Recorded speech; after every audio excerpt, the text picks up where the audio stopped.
Good afternoon, Imperial Valley, Mexicali, Los Angeles, Idaho, Pocatello, Idaho that's watching this channel. Thank you for watching. I want to thank the viewers from all over Imperial Valley. I want to mention Raleigh, Calapat, Nyland, Slabs, Heber, Sealy, Westmoreland, Holtville, and Imperial, of course, where Lily lives at and is running for city. So it's not city, she's running for school board, and El Centro and No, Calexico. Thank school you board for and watching. Imperial. School board and Imperial. Sorry, I get the wrong thing now. She's running for school board and Imperial. You guys, we go way back. Me and her. She reminded me a few days I called her, and so yeah, we go way back over a campaign with Eduardo Garcia / Tomas Olivas. So Tomas, if you're looking, remember her? We were at your house together, and I was a photographer that day. And she reminded me, I go, geez, that's too much. But that was good because I'm a photographer to this day. I love photographing. My camera don't go home without me. It's like they say, don't take the kids without you. This thing don't leave home without me. Now I have my drone. This don't leave home without me. My little drone. All But right. yeah, spill the beans. What you're running for, and tell the people out there what's going on. Okay, Your well, side.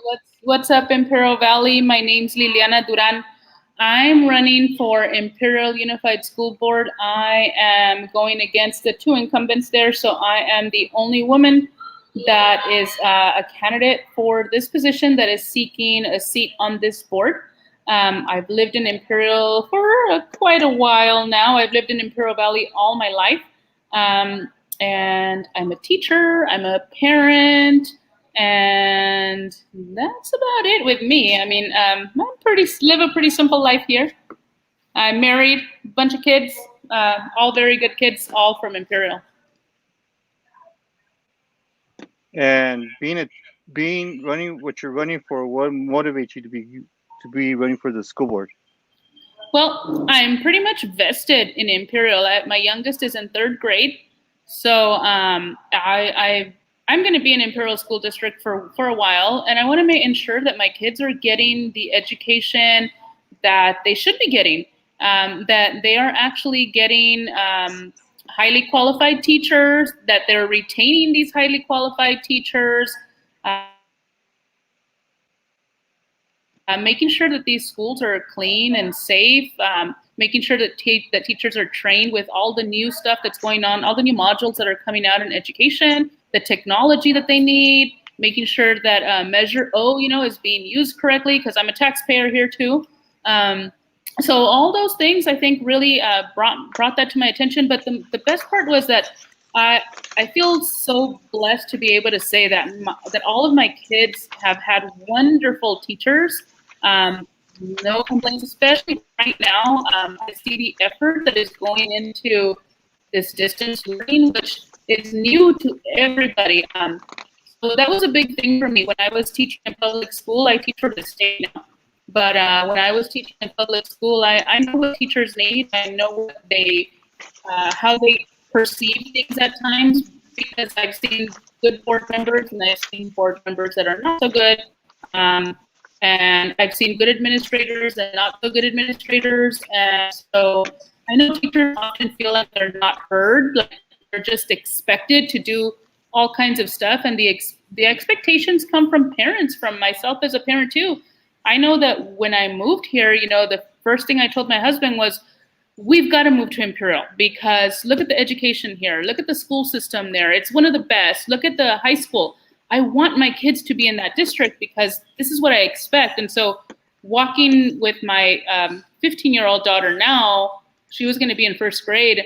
Those were my expectations. And that's what I wanted. Even when my daughter moved from a different district and she came here, she felt the pressure. She definitely felt the pressure, because the expectations went from down here to way up here, and all of a sudden she was no longer an honor student. And so I know that teachers go out of their way for their students here. I've seen kindergarten teachers stay late at night to put on Christmas programs. And the administrators are really good too, at least, the ones that I've had experiences with. They're especially that's a wonderful. The teachers are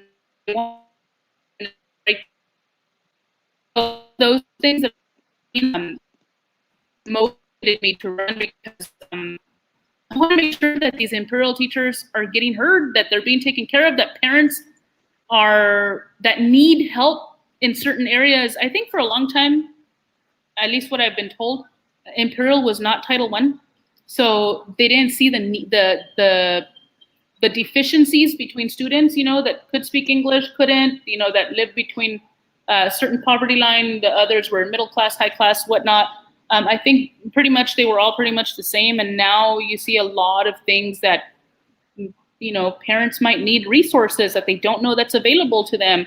How is this information getting out to the community? Those types of things, I think, the community, how do they perceive education here? And are they getting involved in issues that happen within the district? So those are things that I want to be. I don't want to just be that board member that sits, and goes to meetings every now and then. I want to be a board member that has relationships with parents, teachers, staff, the community. Difference happening now. Yeah, and what I gotta say is that being a parent, how do you see the COVID social distancing?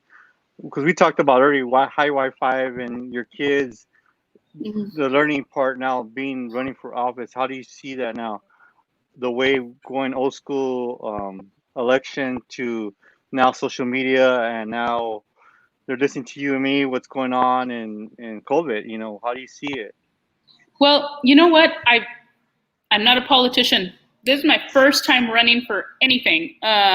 So as far as my experiences, I've helped people campaign before, and obviously this is really different because you have to do everything through social media, through phone calls, through calling people and asking them, hey, can I drop this off, or do you want to sign, or it's very, very different now than when I helped out.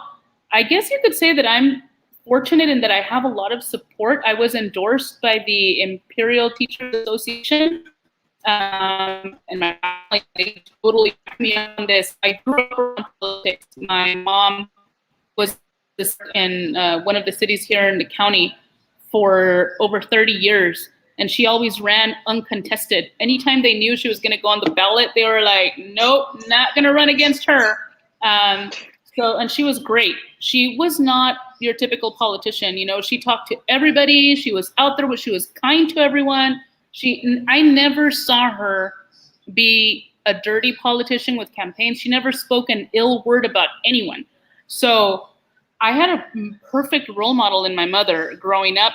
And even in that sense, I think that's why I know what I can build on, and I want to be that person out there helping out the community the way my mom did, because she was super involved in her community. So, as far as distance learning goes, like I had mentioned earlier, the teachers are awesome. One of them even reaches out to me at work and like, hey, your daughter hasn't submitted this. Can you make sure that she does it on time? They're just so good here. I love Imperial teachers. I'm really proud to say that my kids go here, and I say that with my whole heart.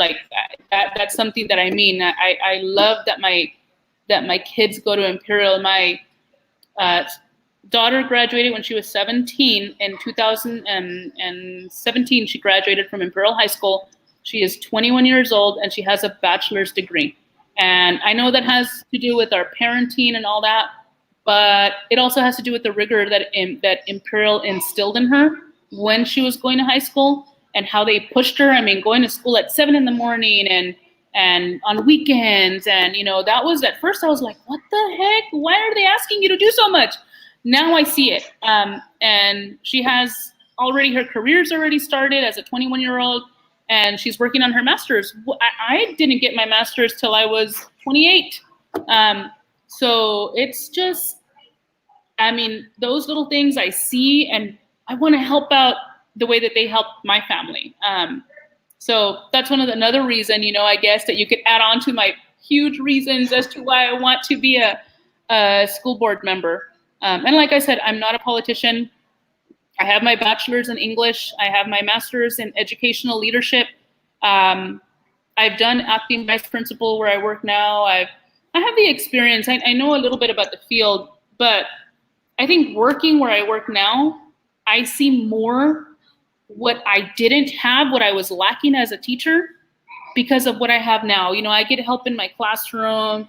I don't have to do all the things that teachers do. That I don't show up with a pile of papers anymore at home grading, because a lot of people think that teachers just work 185 days a year and that they get paid and it's all gravy when they go on vacation. But that's not the case. It's like after 3 o'clock, teachers are still working. They're, you know, getting your kids' lesson plans ready. They're grading your kids' work. They're answering your phone calls at 8 o'clock at night if they have to. I mean, it's just, there's a lot of things that teachers don't know. So I'm excited. I'm really, really excited about being part, and even in the littlest ways, you know, I think that this is just a small part to give back to the community that has given my family so much. And yeah, and you're going. I like what you just said right now. It's a starting with your mom. Make it that way. I think I met your mom those 5 years ago because I did reach out. I've been in politics 20+ years. I tell people that I was raised with it. I was involved in it young in the Imperial Valley. Mm-hmm. And I've gone to my endeavors. I reached my endeavors now. I'm still reaching my endeavors as I speak, you know. And what's funny is that your mom was your role model, which is awesome. Our parents are role models, and even due to culture, even due to what's going on in Imperial Valley or outside Imperial Valley, people don't understand that we are close knit in Imperial County. What happens in Imperial, El Centro will go out there. You know what happened? Like what happened in Calapat, we all reached out to Nyland, and due to my social media, I thank God that people reached out to Nyland. It's like something happens in Imperial, we're all gonna be there as a community. No matter what happens in Imperial, we're all gonna be there. Like when you guys have farmers market, when you guys had those events going, we're all there. I'm sorry to say, Imperial Valley is there. Yeah. We might be, you know, far, but we're there. Heart and spirit, but yeah, and going back to your mom, I'm pretty sure I met your mom, and what's funny is that she's your role model, and you decided to take that extra step, which a lot of people don't understand. It's in the blood, it's in the system, it's in the culture, it's in the raza, and which is awesome because you're bilingual. I'll tell this to the public: you're bilingual. I know you're bilingual, and a lot of people don't understand that being out there in public, we're bilingual. If you're not bilingual, you can't get hired to do this or to talk to the parents. And you're bilingual, which would help you in higher education because it's higher education week. Right. So as a higher education, you reach out to the raza, you reach out to the people that don't know what's going on. You resource them once you're elected. You're going to help those families. I'm pretty sure they're going to call you. They're going to email you. They're going to look for you. And that's what needs to be done in whatever parts of the country you live at. You know, Imperial is the place where it's there. Imperial doesn't. A lot of people don't look at Imperial. I look at Imperial a lot. The reason why they call it I'll jump into two subjects. One is there's not too much damage control with the police over there is one. Two, you guys got an awesome school, Cross School. I went to the Cross School twice already for Veterans Day, Memorial Day. That school is like, oh my gosh. I loved it because I went to the office. We were veterans. I was a photographer. I'm their photographer for a group. And we went from one office to another office to we finally got outside to the quad area. I felt like it was like security, which is good security breach, I call it. Because their protocols are awesome in that school. And I was like, man, this is nice. Makes me go back when my dad used to work for ICE, because that's the protocol to walk into ICE, you know? And my dad used to, the protocol, the way they set it up was nice. I was like, oh, this is awesome school. I kept telling the veterans, like, dude, what was this school at when I was in school, man? Yeah. You know? Yep. Yeah, no, yeah, they have really nice schools here. Like I said, clean, safe schools, you know, continue to promote that. They all pretty much have pretty good safety measures in place.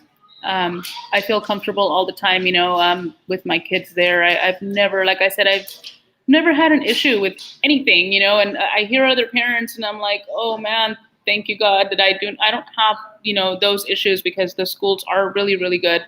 But my mom did retire 11 years ago. So it's been a while since she's been involved in anything.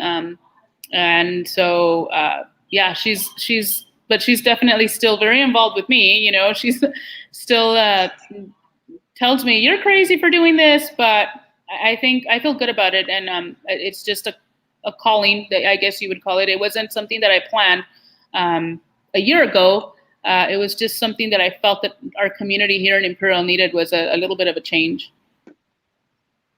Well, yeah, and I believe in change. You know, and I tell people I'm about change. That's the reason I'm reaching out to. I call you guys the newbies in politics. You guys are putting your name out there, your family out there. You're putting the whole pizza pie just to get elected. I know what's to be elected. I know what's to run. I know what's grassroots. Now it's social media. Thank God to social media, but to my service, to my what I'm doing is also this guys is on YouTube. I see there's nobody on YouTube right now, but on YouTube you guys can leave your comments on there as well as my YouTubers. You guys are all over for YouTube, and I want to thank my YouTubers. That's what I'm clicking on right now.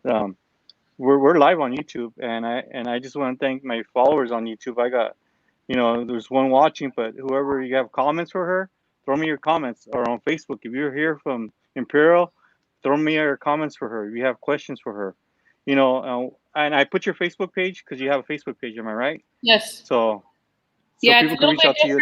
It's a little bit different from my name. It is Cordova Duran. They can just look for me like that. That was originally how the polling place had me, and then they just cut off my name there. So, but it's okay. Everybody knows me as Duran anyway. But yeah, they can look for me like that through Cordova Duran. Okay. For IUSD, and they can find me there. I also my Cool. email is elect.duran2020@gmail.com.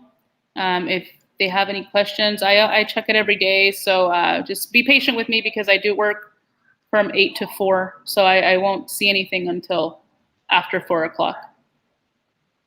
Which is good you said that, yeah, because Facebook pages, everybody has Facebook page, but not the tias, not the abuelas. But now to COVID, I think all the tias and abuelas now have Facebook because my mom has Instagram. I'll tell you that, Ryan. She's 71, 74. She has Instagram. I say, Mom, what? Yeah, Instagram? Okay, stay with Instagram. Well, my mom doesn't have social media. I guess she's out of the loop. She barely uses her phone. So, but yeah, everybody has social media right now. So that's who I think is going to be a big part of the younger voters, you know, but the older voters, I'm still going to try and reach out through them a different way. So. Yeah, I mean, and social media is a big thing now due to COVID. Now everybody's going to be more on social media than looking at their TVs. Now I tell people, watch out what you scroll at, you know, just scroll and scroll. Right. What catches your attention, you know. By the way, you guys, she's a Raider fan. So when I was calling her that one day, she's a Raider fan. Where's my watch at? I don't know if I could show it. There you go. Yeah, you're a Raider fan. Yeah.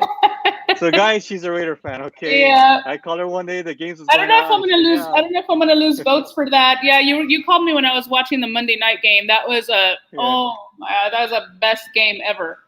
So yeah, you called me on there was a lot of noise back here. Yeah, I was like, okay, I think she's having a party over there, and I'm already getting ready for. No social gatherings here. It was all family.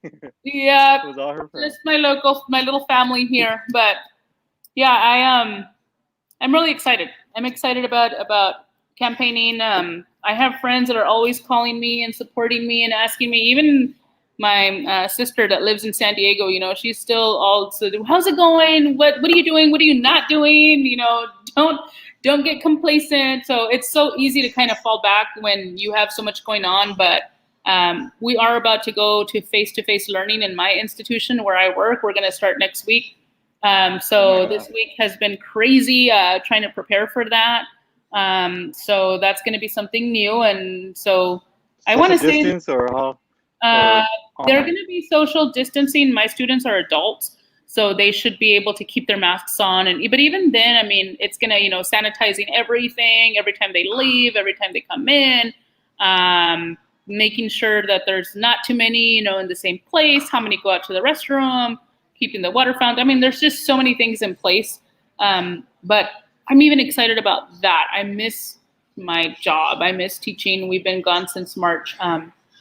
The only thing that was different, my students don't have distance learning, so I was physically going to see them once a week, which I think helps with students because they still make that connection. And I keep my students. My students don't leave. They stay with me until they get their GED. So it's a little bit different for kids in public school because, you know, they left one teacher and came back to another teacher, and you know that face-to-face interaction isn't there where they make that impact on the kids. And so I'm sure teachers right now miss their students. They want to get in those classrooms, and students do too. But you know, and we have to be cautious and take those safety precautions first, especially because they're babies.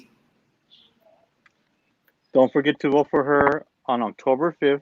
Mellors, October 3rd, October 5th, I think the Mellors come out, the absentees. Is one, I've been promoting this, and two, November 3rd. Right. Those that do the walk-in, go for it. You know, old school style voting, go for it. But I'm not old school, I'm a mailer because I work polls, so I don't have time to vote. So I do the mailer as well. I've been doing this for 20 plus years in the Valley. And yeah, so don't forget to vote for Cordova, if you see on the ballot, or Duran. Duran. Go for her. Vote again at Duran, November 3rd. Thank you very much, everybody. And I want to thank you for saying what you had to say. I know you just got off work. You're busy. You're tired. You got your kids to take care of. It's your busy mama. And, you know, and share this, you guys. All those that are on Imperial, that are watching Imperial in El Centro, share this. Thank you, guys. And thanks, Lilian, for the time. I'm going to share your Facebook page one more time. So if we click on you, like the page as much as you guys want. And thank you, and we'll go from there. And I'll see you guys soon. Hopefully, really, really soon, I'll be able to see all of you and thank you in person. So make those votes happen in Imperial. And thank you. We're signing off, and talk to you later. Bye, everybody. Thank you. Bye.